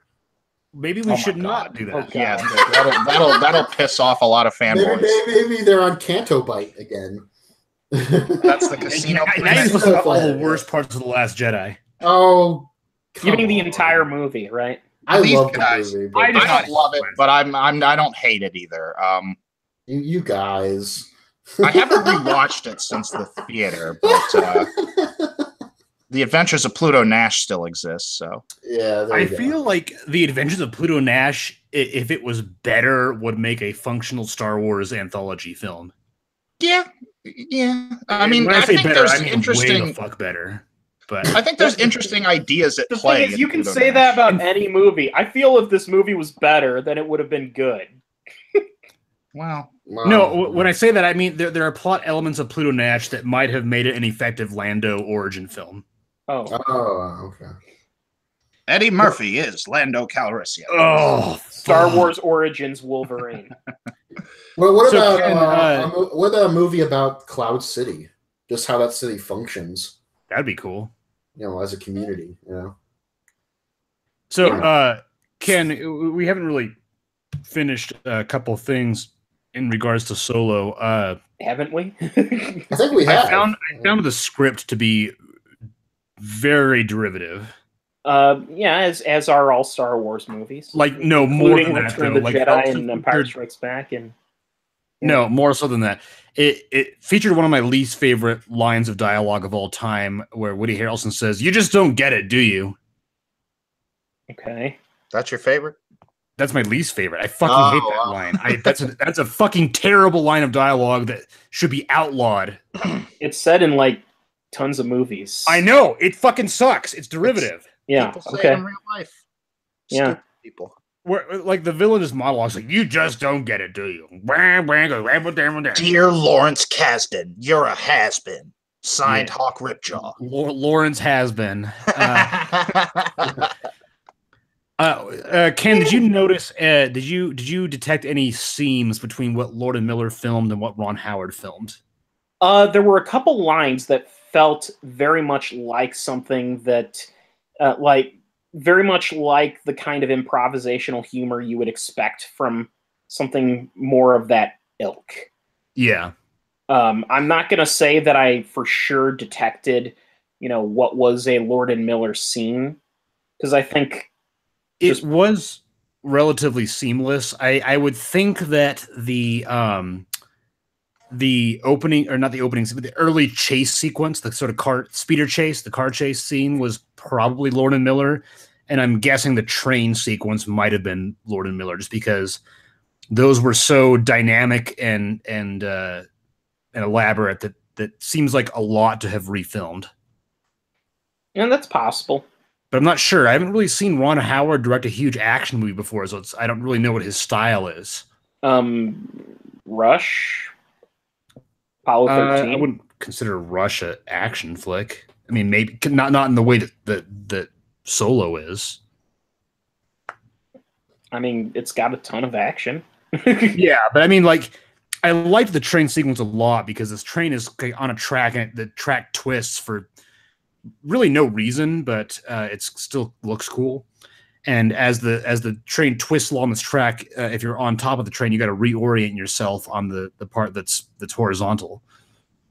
Which that was kind of cool. I think that might have been a Lord and Miller thing, but again, it's hard to say what exactly came from them and what came from Ron Howard, especially given that Ron Howard refilmed 70% of the movie.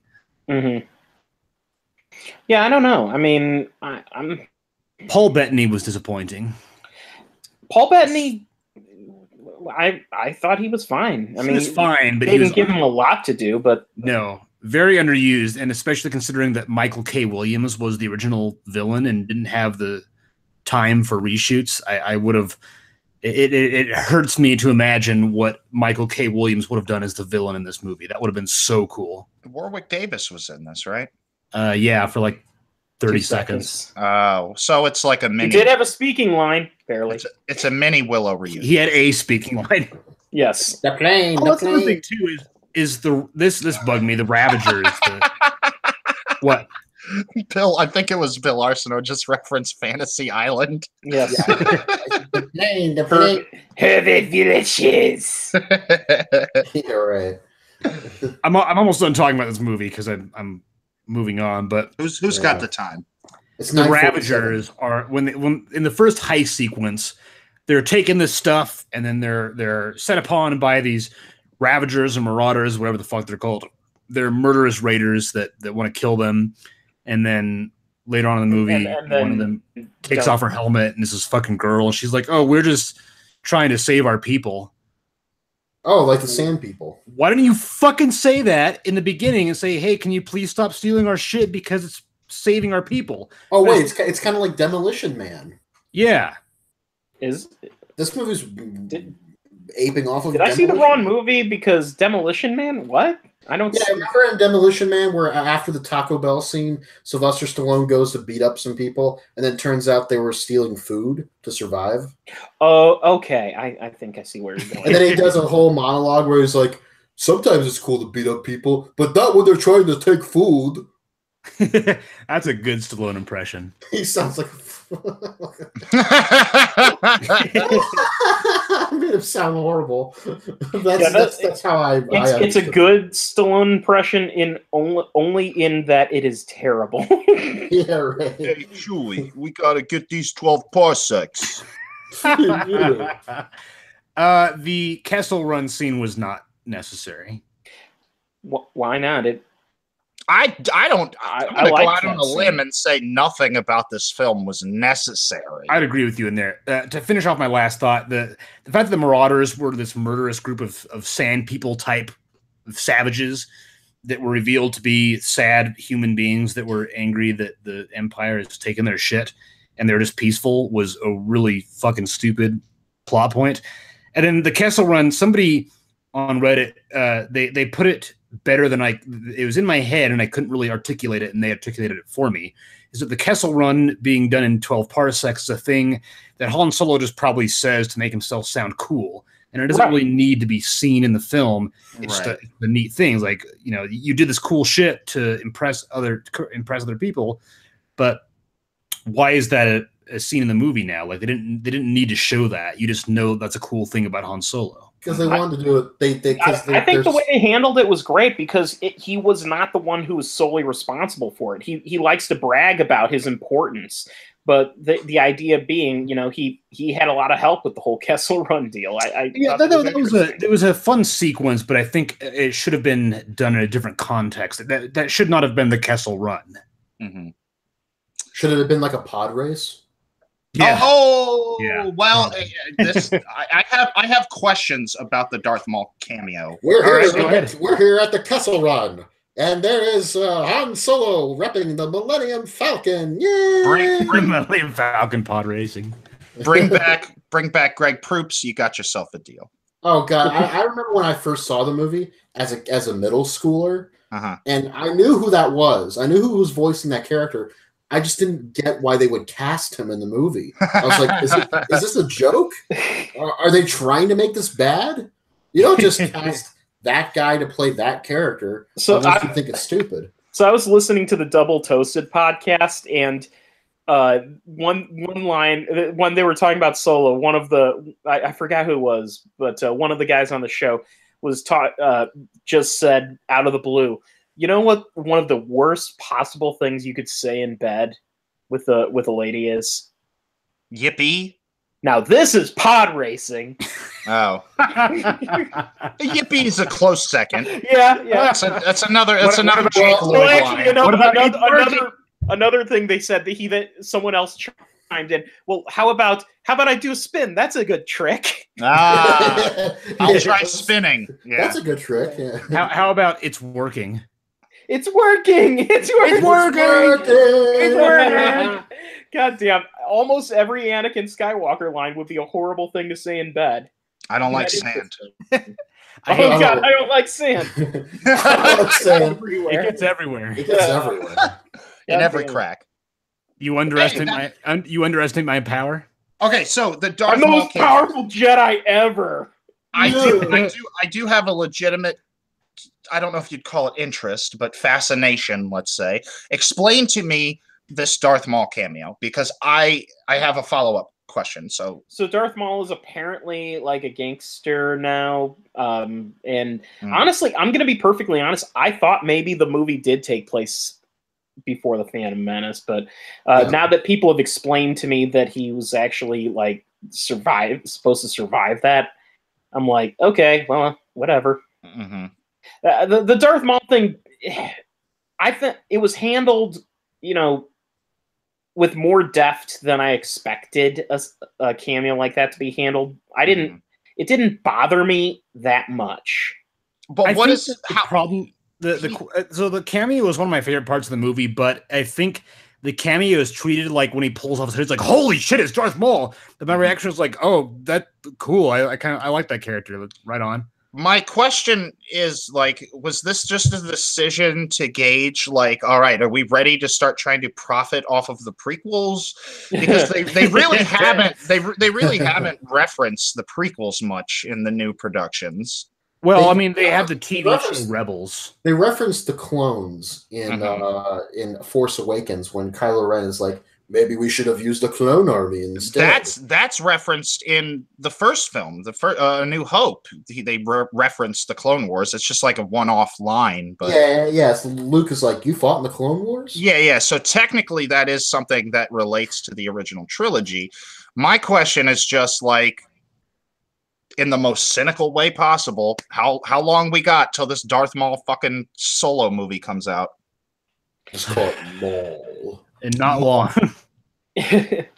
I don't know, a few years. Because they presumably have those other movies they're working on. When I heard that he was in this, I'm just like, first of all, who the fuck I don't know how they came to the conclusion. My point is just, I feel like they're starting to gauge now, like how much prequel referencing can we get away with? Well, to be fair, one thing that everybody says about the prequels is like, yeah, Phantom Menace sucked, but Darth Maul was cool, and that the Duel of the Fates is fucking awesome. Phantom Menace is the best one. I was never a fan of Darth Maul. I always thought it was kind of a waste of a character. He gets no lines in the movie. The lightsaber was fucking awesome. But there's nothing to his character because he's just literally a quiet. In their half in the bag review, I think they nailed it. You know what his character was? His lightsaber. Yeah. And the face paint, and the horns and all that. And then one thing that I did respect about Solo is they did bring back Ray Park to play the role for the 3 minutes he was in the movie. But every time I hear Ray Park, I think Ray Park Jr. Parker. You get what I mean. It's only one letter off and a space. Who you gonna call? Darth Maul. Yeah, it doesn't quite rhyme, does it? It totally rhymes. It rhymes. Okay. It's a complete rhyme. It's like poetry. It rhymes. There we go. It's like a haiku. Hopefully it'll work. Well, it didn't, Lucas. It fucking didn't. Oh, I haven't got much to add about Solo. Woody Harrelson's in it for, a while, but nobody cares. He was on Cheers. Fine in it. He was on Cheers. What's her face from Westworld? Thandie Newton. No, the girl. What's her name? Thandie Newton. Yeah, Thandie Newton. Thank you. Yeah. She's in the movie for like 10 minutes and then she kills herself, like literally. This is a random thought, but can we get Carl Pilkington into a Star Wars film? I don't know what that means. Oh, you don't know who Carl Pilkington is? No. I haven't the slightest. What? Neither of you? No. All right. He's this dumb guy who's friends with Ricky Gervais. Ricky Gervais kind of made him famous. It's a whole explanation. Look into it. He's a funny guy. What about Greg Turkington? We could use Greg Turkington. There you go. There we go. Get Neil Hamburger. Neil Hamburger, the intergalactic stand-up. Clint Howard was in this movie. Because it's a Ron Howard joint. Yeah. Everybody loves Clint Howard. Yeah, and he's great. He's in it for very briefly, but his cameo is more memorable than most of the movie. Is it kind of like Terry Gilliam in Jupiter Ascending? Yeah, it's kind of like that. He has more of a speaking role. So Terry Gilliam was in Jupiter Ascending was literally the best part of that entire movie. I don't know. Well, I don't know either. Eddie Redmayne was kind of enjoyable. I like dogs. I have a lot to like in Jupiter Ascending for all the wrong reasons. I like dogs. I've always liked dogs. You're a space werewolf? Put that inside me. Yeah. I like dogs. I want to fuck one now. There you go. Oh, so it turns into a Bobcat Goldthwait movie. Must love dogs. Sleeping dogs lie. That's what Oh wait, Bill, did you hear about show dogs and the whole like we're trying to get kids? Yes, they re-edited the movie so that it wouldn't have allusions to sexual assault in it. I kind of want to go see it again just to see what the re-edit looks like. The thing is, those were also the scenes in the movie that I would consider comedy. Yeah. Like, but also that scene is integral to the plot, right? Yeah. I wonder if MoviePass would consider that a duplicate movie. Yeah, probably, yes. I want to contact support, be like, hey, it's technically different, right? It's a see if they buy that. No, they won't. You know they won't. So MoviePass, I don't want to get too off topic. MoviePass's new their new thing to stay afloat is that if you refinance your student loan, you get an annual subscription to MoviePass. That's fucking stupid. If you take out a second mortgage on your home, we'll give you an extra month MoviePass. If you buy this car, you get a free MoviePass annual subscription for a month. I think the main problem is that it's just not an effective way of like making money. It's kind of they're just desperately trying to find a way to make money off of a just terrible financial decision. Not terrible for me. Oh no, it's great for you. It's great for everyone except for the company that's supposed to be making money off of it. I mean, whatever, they want to try it, but hey, look, you know what? MoviePass, they make their money right now off of data from the viewers, and they know that I've seen 50 Shades Darker or 50 Shades Free. They know that I've seen Book Club. They know that I've seen Show Dogs. They can know that. It's a good service for me. One thing I learned is that I canceled it years ago, and I can never. They'll never take me back. They don't. If you cancel, you'll never be allowed back. No, they restricted for like 7 or 9 months. Well, yeah. I've tried and I can't. It's not. Oh, maybe it was before they made those terms. Yeah. Back then, it was like you cancel, you're out forever, bitch. It's like Scientology. This is a cult you guys are a part of. Yeah, it kind of is. I'm okay with that. I like cults now. I'm okay with cults. Oh, I like cults. What? They're so dense. Everything about them is so. There's so many things. There's so much going on. All right, guys. Well, we're done for this night. Hey, I've still got one more movie. No, fuck that. It's 10 o'clock. What? Yes, we had one more movie, but what movie is that? I don't think we. I Killed Giants. Oh, I thought we talked about that. No, we didn't talk about it, but I have to go to the bathroom. So yeah, I think we should save it for next week.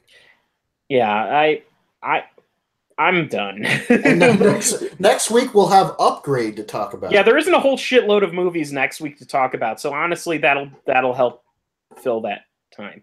All right. I know you're ready to talk about it, Hawk, but yeah. I've been waiting to go to the bathroom for like a half hour. All right. Well, have a good one, everybody. What was that Urkel voice? I don't know.